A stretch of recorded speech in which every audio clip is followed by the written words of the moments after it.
actions have consequences. On this day in 1997, I Know What You Did Last Summer was released. This slasher, from screenwriter Kevin Williamson, follows a group of teenagers who, after hitting a pedestrian and dumping a body, find themselves stalked by a fisherman with a very sharp hook. While the villain may be underwhelming, I Know What You Did Last Summer still gives audiences the blood and scares they're looking for. What horror movie villain do you find the most underwhelming? Let us know in the comments. Number 10. Sam. Uncle Sam. What do you get when you combine American patriotism and a homicidal maniac? Why, homicidal maniac Uncle Sam, of course. In the film, a soldier's body is returned to his home in its coffin, only to have its occupant rise from the dead, acquire a patriotic costume from some local festivities, and lethally let loose on the townspeople. As if the outfit wasn't comic enough, Sam's face is really non-threatening. He looks more like an unfinished ventriloquist dummy and much less like a proper zombie. We're getting some serious Mugatu vibes.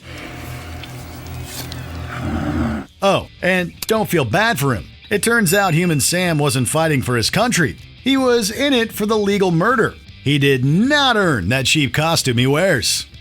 Number 9. Ben Willis. I Know What You Did Last Summer franchise. Let's have a closer look at the villain in this franchise. A group of teens runs over a fisherman, and instead of just calling the authorities, they decide to get rid of the body and pretend it never happened. It turns out he isn't actually dead, and he comes back to slash all those responsible for the hit and run. This would perhaps be understandable, but then there's a whole B story about his daughter and him having just killed her boyfriend prior to being run over. His motivations get a little muddy. The teens had no idea he had freshly murdered someone. If anything, they did him a favor. He can just disappear, right? Nope. Just hold a lengthy, inexplicable grudge. The sequels make even less sense. Happy 4th of July, Julie. Please, it was an accident. I know all about accidents. And let me give you some advice. When you leave a man for dead, make sure he's really dead. Number 8. Jack Frost. Jack Frost. Remember that old Frosty the Snowman cartoon where he comes to life and sings? This is the same, only Frosty is possessed by the soul of a serial killer. In Jack Frost, the titular character is a convicted murderer on his way to death row when the car crashes into a chemical truck. Frost gets magically fused with the snow, and a psychotic evil snowman is born to terrorize the town of, get this, Snowminton. World's most pissed off snow cone. No! After a rampage that involves Christmas light strangulation and pretending to be bathwater, Jack Frost is defeated when he is launched into a truck bed full of antifreeze. It's a little difficult to be scared of a villain one can defeat with a good, strong blow dryer. It feels...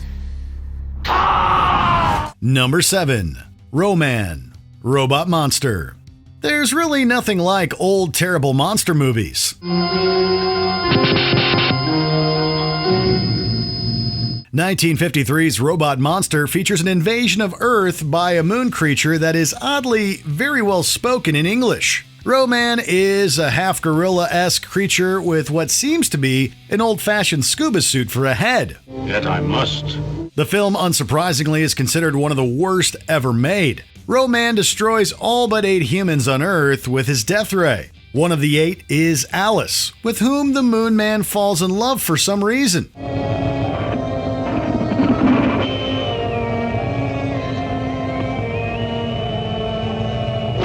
Sure, aliens have been taking over the cinematic Earth for decades, and we're all for it. But this Party City bargain bin reject is one of the most ridiculous invaders we've ever seen. Number 6. Bile. Basket Case. With a budget of $35,000, just how scary can you get? While 1982's Basket Case has become somewhat of a cult classic, it is perhaps due to the campy practical effects and unintentional hilarity that results.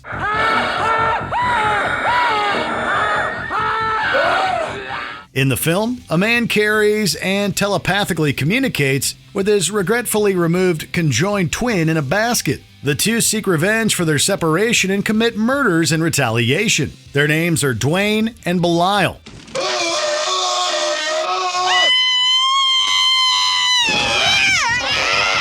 Though this could be interesting in theory, Bile basically looks like a discarded piece of rubber with a face and sometimes moves in bad stop motion. Number 5. The Bratzies. Yoga hosers. Some films are just celluloid dumpster fires. Kevin Smith's Yoga Hosers was really not well received by critics, and the reason seems fairly obvious even to someone who hasn't seen the film. Pauline?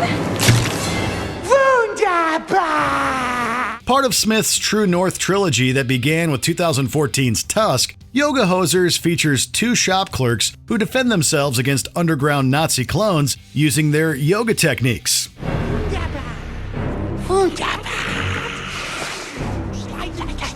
We're not making this up. The clones are a foot tall and made of bratwurst. Yes, the sausages. They're called Bratzies. Worse than that, they have little recognizable mustaches and speak German. There's campy and then there's just bad. This is a prime example of the latter.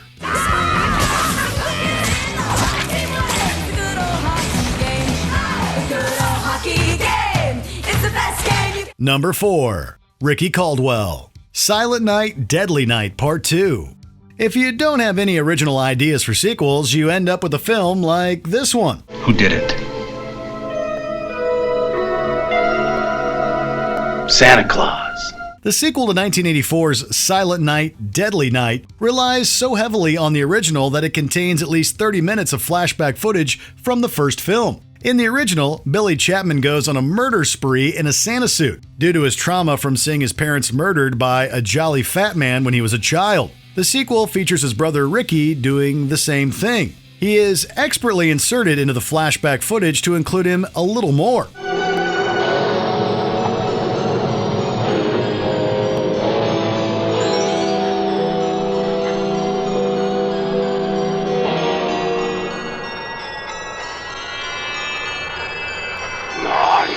The acting is bad, the story is recycled, and the entire film is just embarrassing. Garbage day, indeed.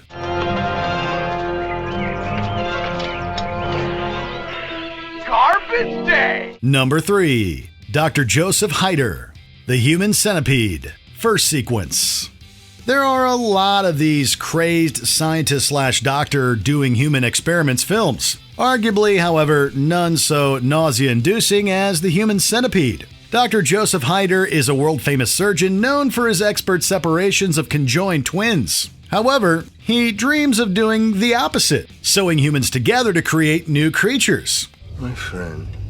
He tried with 3 dogs, but none survived the surgery. So he creates a surgically combined human centipede and attempts to keep it as a pet. Actor Dieter Laser really plays it over the top, and we really can't look past the disgusting part of all this. Get a different hobby, Doc. Maybe collect non-lethal stamps. With cutting the ligamentum patellae, the ligaments of the kneecaps.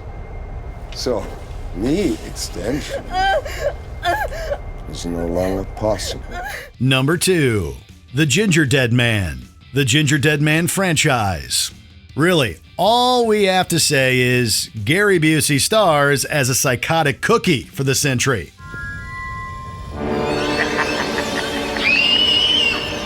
Murderer Millard Findelmeyer is put to death by the state, and his ashes are sent to his mother, who puts them into some gingerbread mix and leaves them on the steps of a bakery. The baker makes a large gingerbread man, which gets animated upon receiving a surge of electricity. The newly baptized Ginger Dead Man then goes on a rampage involving baking tools and various cake decorations. Ever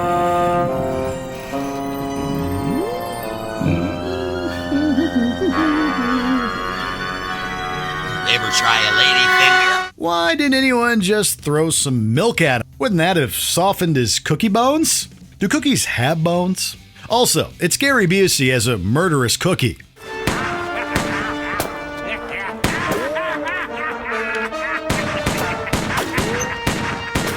Number 1. Credence Leonore Gielgud, Troll 2. Putting aside the fact that this movie is terrible, let's take a closer look at its villainous characters. Allow me to introduce myself. I am Credence Leonore Gielgud of ancient Druid origins. Credence Leonore Gielgud, other than having a terrible name, is a druidic witch who haunts and terrorizes the town of Nilbog. Goblin backwards. Get it? With her goblin henchmen, who are equally ridiculous. Gielgud turns humans into plant-like materials using poisoned food, and the human plants are then used to feed the goblins. Oh my god! She's against eating meat, but will gladly serve up a green human stew, apparently. She also looks like everyone's eccentric aunt. You know the one. Oh, and she is defeated by a double-decker bologna sandwich, because why not?